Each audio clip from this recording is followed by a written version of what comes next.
Hello friends, স্বাগতম রাজশাহীতে। Friends, Padma নদীর ধারে এসেছিলাম, বিকালে এসেছিলাম, এখন সন্ধ্যা হয়ে গিয়েছে, এখন বাসায় চলে যাব। এই আধো অন্ধকারে আপনাদের জন্য ভিডিও করছি। ফ্রেন্ডস, আমি পদ্মা নদীর মাঝখানে দাঁড়িয়ে আছি। আপনাদের বিশ্বাস হচ্ছে এটা পদ্মা নদীর মাঝখান? অর্থাৎ পদ্মা শুকিয়ে গেছে, পদ্মায় চর পড়ে গিয়েছে, পদ্মা এখন পর্যটন কেন্দ্রে পরিণত হয়েছে। ফ্রেন্ডস, এখানে এখন সবাই আসছে, ভিডিও করছে, ছবি তুলছে। দেখেন একটা ছবি তুলছে একটা খুদে বাচ্চা। ফ্রেন্ডস, এটা এখন একটা পর্যটন কেন্দ্রে পরিণত হয়েছে। এখন অন্ধকার হয়ে আপনাদেরকে গাছগাছালিগুলো দেখাতে পাচ্ছি না, চারিদিকে ঘন গাছগাছালি।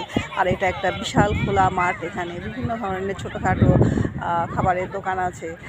সবাই বেড়াচ্ছে, খেলছে, বাচ্চা কাচ্চা নিয়ে ঈদের ছুটিতে বেড়াতে এসেছে। আমি একটু ক্যামেরাটা ঘুরাই দিচ্ছি, দেখেন। যদিও অন্ধকার হয়ে এসেছে, সন্ধ্যার অন্ধকার, তবু দেখেন।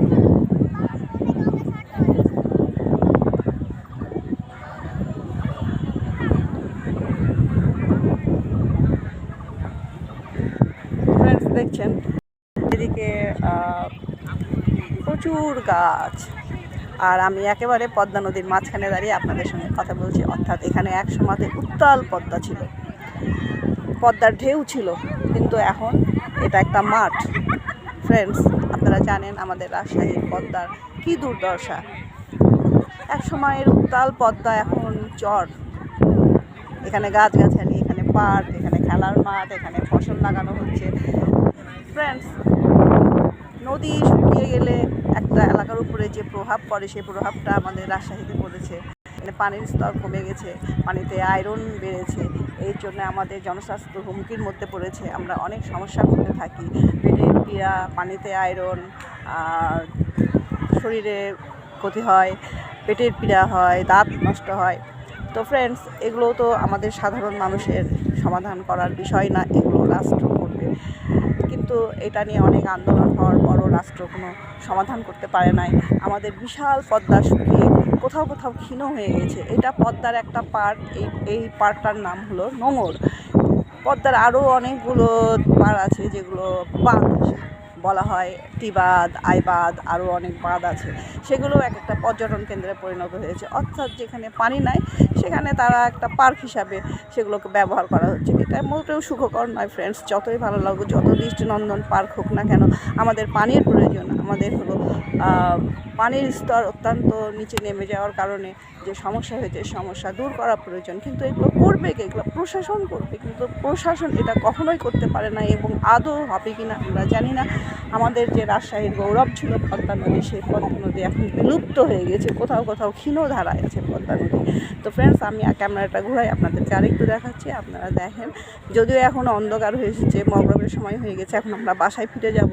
কারণ বিকালে আসলাম, একটু ভিডিও করলাম, এবং প্রচুর ভিড়। ঈদের ছুটি, অর্থাৎ ঈদের পরের দিন, আজকে ঈদের পরের দিনে সবাই ফ্যামিলি নিয়ে বের হয়েছে, সবাই একটু ঘোরাফেরা করছে। এই কারণে পদ্মার পাড়গুলোতে প্রচুর ভিড় হচ্ছে। আমি একটু ক্যামেরাটা ঘুরাই আপনাদেরকে একটু দেখাই দিচ্ছি, যদিও দেখা যাবে কিনা আমি জানি না অন্ধকারে। এখন আমরা ফিরে যাব বাসায়।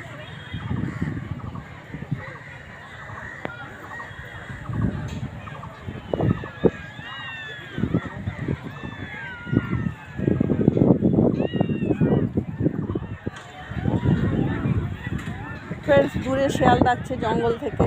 আর এইটা হলো পদ্মার যে বড় পদ্মার ধার। এই পদ্মা ধারের কাছেই কিন্তু আমার বাসা। আমি ছোটোতে এই পদ্মার ধারে এসেছি এবং দেখেছি, তখন বিশাল পদ্মা দেখতাম।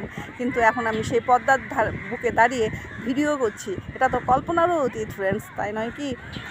যেই পদ্মার পাড়ের কাছে আসতে আমি ভয় পেতাম, পদ্মার ঢেউ দেখে দূরে থাকতাম, সেই পদ্মার বুকে দাঁড়িয়ে আমি ভিডিও করছি। পানি নাই ফ্রেন্ডস, পদ্মাতে পানি নাই।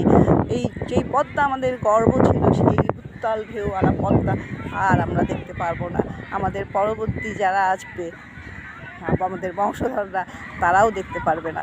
এটা তো দুঃখজনক ঘটনা। ফ্রেন্ডস, এই বিশাল পদ্মা শুকানোর ফলে যে ক্ষতি হয়েছে, সেই ক্ষতি কোনোদিনও আর পূরণ হবে না। ফ্রেন্ডস, আমরা যতই বিনোদন পার্ক করি না কেন, নদীর বুকে বিনোদন পার্ক, নদীর বুকে দোকান, এতে লাভ কি ফ্রেন্ডস?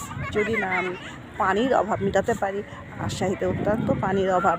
আমরা এমনকি মাথাতে দেওয়ার জন্য, মাথা ধোয়ার জন্য আমাদেরকে কোম্পানির পানি কিনতে হয়। অর্থাৎ পানিতে এত পরিমাণ আয়রন। এখানে রান্না বান্না খাওয়া দাওয়া সবই আমাদেরকে কিনা পানিতে খেতে হয়, করতে হয় ফিল্টার পানি কিনে, নয়তো পানির মেশিন লাগিয়ে, ফিল্টার মেশিন লাগিয়ে।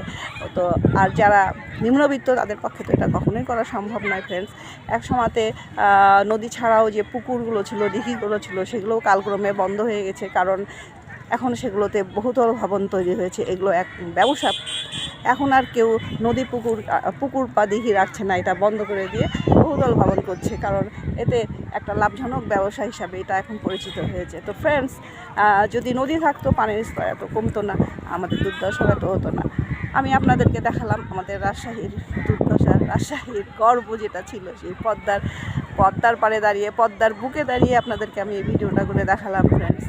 আবার অন্য কোনো বাঁধে যাব, অন্য কোনো বাঁধে গিয়ে আপনাদেরকে আবার ভিডিও করে দেখাবো ফ্রেন্ডস। আমি এখন রাজশাহীতে এসেছি, কারণ রাজশাহী আমার দেশ, রাজশাহী আমার শহর। ঈদের ছুটিতে আমি রাজশাহীতে এসেছি এবং ঈদের পর দিন আমি আপনাদেরকে এই পদ্মার পাড়ে এসে ভিডিওটা করে দেখাচ্ছি। তো ফ্রেন্ডস, এখন সন্ধ্যা হয়েছে, সন্ধ্যা ঘনিয়ে এসেছে, অন্ধকার হয়ে গেছে, তাই আমি এখন ভিডিওটা শেষ করছি।